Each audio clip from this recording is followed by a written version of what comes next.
Mutual fund investments are subject to market risks. Read all scheme-related documents carefully. ఇప్పుడు ఒక పర్సన్కి number of investment options మనకు జనరల్గా ఉంటాయి, కానీ అతనికి ఏమీ లేవు. ఒక రెగ్యులర్ ఇన్కమ్ కోసం రియల్ ఎస్టేట్ ఆప్షన్ ఒక్కటే ఉంటే దాన్ని ఎట్లా ఇన్వెస్ట్ చేసుకోవాలి? అంటే రియల్ ఎస్టేట్లో మనకు వచ్చేది రెంటల్ ఇన్కమ్. టిపికల్గా ఫస్ట్ రూల్ అవుట్ చేయాల్సింది ల్యాండ్ అయితే రెంటల్ ఇన్కమ్ రాదు. అంటే నీ ల్యాండ్ వాల్యూను 3 కోట్లు 4 కోట్లు కోటి రూపాయలు మాట్లాడి నెలకు 30,000 అంటే meaningless. Monthly guaranteed regular recurring ఇన్కమ్కి స్థలం అనేది పెట్టుబడి కాదు. ఇప్పుడు అవుట్స్కట్స్లో ఎక్కడో వస్తుంది ₹1 కోటి ఇల్లు, సిటీలో రాదు కదా. సిటీలో వస్తే అది 3 కోట్లు ఉంటుంది. 3 కోట్లు ఉన్నా 45,000 వస్తుంది. అవుట్స్కట్స్లోకి వెళ్ళి అనుకుంటే ₹1 కోటి కొంటే 15,000 అద్దె వస్తుంది కదా. దాని నుంచి మనకు వచ్చే అద్దె 15,000. అంటే సంవత్సరానికి ఎంత? ఇక్కడ క్యాచ్ ఏంటంటే మనము ఆస్తుల్ని వాడుకోవాలి, మనుషుల్ని ప్రేమించాలి. మన emotion has to be only on people, not on assets. So ఇప్పుడు ఒక పర్సన్కి నెంబర్ ఆఫ్ ఇన్వెస్ట్మెంట్ ఆప్షన్స్ మనకు జనరల్గా ఉంటాయి, కానీ అతనికి ఏమీ లేవు. ఓన్లీ ఒక రియల్ ఎస్టేట్ ఆప్షన్ ఒక్కటే ఉందనుకుందాం.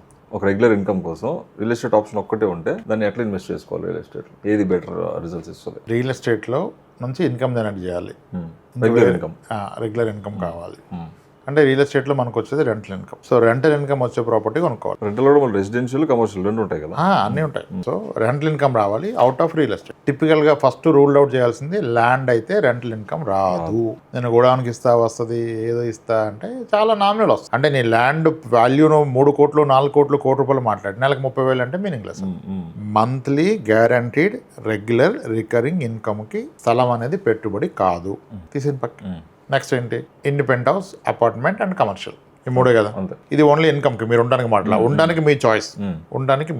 Regular income, regular monthly income కోసం రెగ్యులర్ ఇన్కమ్. అయితే నా పాయింట్ ఏంటంటే independent house or group house మీరు కడితే 2 ఫ్లోర్స్ 3 ఫ్లోర్స్ ఆర్ 1 ఫ్లోర్ కట్టి మీరు రెంట్కి ఇస్తే మీకు అది ఎక్కడైనా కానీ స్టేట్లో ఎక్కడైనా కానీ దాని యొక్క మార్కెట్ వాల్యూకి అది ₹1 కోటి విలువ చేసే ఇండిపెండెంట్ హౌస్ అయితే మీకు రెంట్ 15,000 లోపే వస్తుంది. అంటే 15,000 రెంట్ అంటే ఇప్పుడు అవుట్స్కట్స్లో ఎక్కడో వస్తుంది ₹1 కోటి ఇల్లు, సిటీలో రాదు కదా. సిటీలో వస్తే అది 3 కోట్లు ఉంటుంది. 3 కోట్లు ఉన్నా 45,000 వస్తుంది. అవుట్స్కట్స్లోకి వెళ్ళి అనుకుంటే ₹1 కోటి కొంటే 15,000 అద్దె వస్తుంది కదా. దాని నుంచి మనకు వచ్చే అద్దె 15,000. అంటే సంవత్సరానికి ఎంత?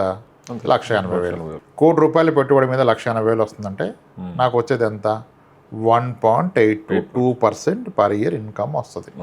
కానీ అది బీయింగ్ ఏ మల్టీ ఆక్యుపెంట్స్ ఉన్న ఇల్లు అయితే కాస్త రిపేర్లు అవి కాస్త ఇబ్బంది పడుతుంది. అదే 1 crore వాల్యూ చేసే అపార్ట్మెంట్ కొంటే మీకు 25,000 రెంట్ వస్తుంది. 25,000 నుంచి 30,000 వస్తుంది కదా. 1 crore విలువ చేసే అపార్ట్మెంట్ మా ఊర్లో అంత రాదంటే మీ ఊర్లో అపార్ట్మెంట్ అంత ఉండదు. మీది 50 లక్షలకి అపార్ట్మెంట్ వస్తుంది, 12,500 అద్దె వస్తుంది, 14,000 అద్దె వస్తుంది. ఇక్కడ ₹1 కోటి వస్తుంది. ₹1 కోటి ఎక్కడ వస్తుంది అంటే ₹1 కోటి వచ్చిన దగ్గర నీకు 25,000 అద్దె వస్తుంది. అదే నీకు ₹2 కోట్లకి అపార్ట్మెంట్ వస్తే 50,000 నుంచి 60,000 అద్దె వస్తుంది కదా. ఇప్పుడు 25,000 అద్దె అంటే సంవత్సరానికి 3 లక్షలు, 30,000 అంటే 3.6 lakhs. అంటే ఒక అపార్ట్మెంట్ మీద వచ్చే రెంటల్ వాల్యూ 3% to 3.6% ఉంటుంది, రైట్. అదే మీరు కమర్షియల్ బిల్డింగ్ కొంటే చాలా క్లవర్గా ఉండాలి. కమర్షియల్ కొన్నారంటే మీరు చూడాల్సింది ఏంటంటే అది ఆల్రెడీ టెనెంట్ ఉండి రెంట్ వస్తూ రెంటల్ అగ్రిమెంట్ ఉంటే కొనాలి. అంటే ఇప్పుడు ఆల్రెడీ అక్కడ ఒక సూపర్ మార్కెట్ ఉంది, ఒక ఈ బిజినెస్ నడుస్తుంది, ఓనర్కి వాడికి అగ్రిమెంట్ ఉంది, మనం కొంటే మన పేరు మీద ట్రాన్స్ఫర్ అయ్యింది అంటేనే కొనాలి. కానీ టిపికల్గా కమర్షియల్ రెంట్ అపార్ట్మెంట్ వచ్చేదానికన్నా డబుల్ వస్తుంది. ఇక్కడ ఎక్కడ మనం అప్రిషియేషన్ ఎలా ఉంటుందని మాట్లాడలా, రెంట్ మాత్రం పడుతుంది. రికరింగ్ ఇన్కమ్ అనేది రెంటే, అప్రిషియేషన్ కాంప్లికేషన్ ఇక్కడ తేవట్లేదు. సో కమర్షియల్ ప్రాపర్టీ ఎక్కువ ఇస్తుంది. సో కాబట్టి ఈ మూడిట్లో నేను ఉండటానికి కాదు, నా ఆదాయం కొరకు, నాకు ఇన్కమ్ కొరకు కావాలంటే మీరు కాస్త ప్రాపర్ రీసెర్చ్ చేసి కమర్షియల్ ప్రాపర్టీ కొనుక్కోవాలి. ఇప్పుడు కమర్షియల్లో చాలా వచ్చినాయి, REITs, రియల్ ఎస్టేట్ ఇన్వెస్ట్మెంట్ ట్రస్ట్లు, ఇన్వైట్స్, ఫ్రాక్షనల్ రియల్ ఎస్టేటు చాలా వచ్చినాయి. అన్ని రెగ్యులేటెడ్ ప్రొడక్ట్స్. మీకు సర్వీస్ అపార్ట్మెంట్స్లో కూడా యూ కెన్ ఓన్ SPVs ద్వారా, స్పెషల్ పర్పస్ వెహికల్ ద్వారా. సో చాలా కాన్సెప్ట్స్ ఉన్నాయి, కానీ దాన్ని అసలు ఎవరు వాల్యుయేట్ చేయట్లే. మనం ఎంతవరకు ఏం చేస్తున్నాం? ఒక ఇల్లు ఉంది, లోన్ తిరిగితే ఇంకొక ఇల్లు కొంటున్నాం అంతేగాని అసలు కమర్షియల్ చూద్దాం. కమర్షియల్ కూడా ఇంత మనీ లేదంటే మీకు ఇన్వైట్స్లో, REITsలో, ఫ్రాక్షనల్ చాలా తక్కువ అమౌంట్ పెట్టుకోవచ్చు. అక్కడ 6 to 7% రెంటల్ ఇల్లాగా వర్కౌట్ అవుతుంది. పే అవుట్ చూసుకోవాలి, క్వార్టర్లీ, హాఫర్లీ ఇస్తారా, మంత్లీ ఇస్తారా. అవి ఇంకా అద్భుతమైన ఆప్షన్స్ ఉన్నాయి. You need to spend time. So మీరు అంత నాటి పెడితే real estate is an excellent option. ఒకటి అప్రిషియేషన్, రెంటల్ ఇన్కమ్. కానీ మీరు చాలా క్లవర్గా చూస్ చేసుకోవాలి. మీకు ఒక ఎగ్జాంపుల్ చెప్తాను కాదు. ఒక వ్యక్తి వచ్చారు నా దగ్గరికి, మన దగ్గర ఇన్వెస్ట్ చేస్తారు. సో అతను 60,000 అద్దె, 6,400 మెయింటెనెన్స్ కట్టి ఒక అపార్ట్మెంట్లో ఉంటున్నారు. రెంట్ కొంటున్నారు, 65,000 with maintenance. 60,000 rent with maintenance ఉన్నారు. వీళ్ళు ఆన్లైన్ చెప్పంటే నాకు వెళ్ళా ఉంది, నేను అక్కడ ఉంటాను, ఇక్కడ ఉన్నాను అని చెప్పి ఆయనకి ఇచ్చాడు. ఇద్దరు ఐటీ ఎంప్లాయీస్. ఓకే, ఈ స్టోరీలో మీకు అర్థమైపోయింది. ఓకే, ఇతను ఉన్నాడు. అయితే ఈయన ఒకసారి ఒక వీకెండ్ వేరే దగ్గర వెళ్ళా కమ్యూనిటీలో ఫ్రెండ్ కలవడానికి వెళ్ళాడు. ఫ్రెండ్ ఇంటికి వెళ్ళాడు. వెళ్తే పక్క వెళ్ళాలో ఉన్నదే వీళ్ళు వానరు చూశాడు. కారు ఆడితే వాడే కనపడుతున్నాడు. వెంటనే చెప్పాడు, ఒరే అమ్మ వీడు ఇంత రిచ్చారా, వీడు ఎక్కడ చేస్తారా, ఎంత సార్లు ఉంటుంది వీడిది, మా దగ్గర నేను ఉండే అపార్ట్మెంట్ వీడిదే, వెళ్ళా కూడా ఉందని చెప్పాడు. ఇది ఎంత ఉంటుందా మీ వెళ్ళా అంటే 5 కోట్లు. 5 కోట్లు వెళ్ళా కొన్నాడు, అది కొన్నాడు. వీడు ఎట్లా కడుతున్నారా ఈఎంఐలు అంటే, టెనెంట్ రాడు ఓనర్ కదన్నాడు. నాకు ఓనర్ అని చెప్పాడు, ఉందని అన్నాడు. లేదురా అన్నాడు. రెంట్ ఎంతరా అన్నాడు. 48,000 రెంట్ అన్నాడు. అంటే ఆయన ఎంత క్లవర్గా ప్లాన్ చేశాడు. ఇప్పుడు by paying 48-50,000 rent is enjoying 4 to 5 crore worth villa. ఇక్కడ ఈయనకున్న 2 crores పనిలో పెట్టి 60 లక్షలు తెచ్చుకున్నాడు నెలకి.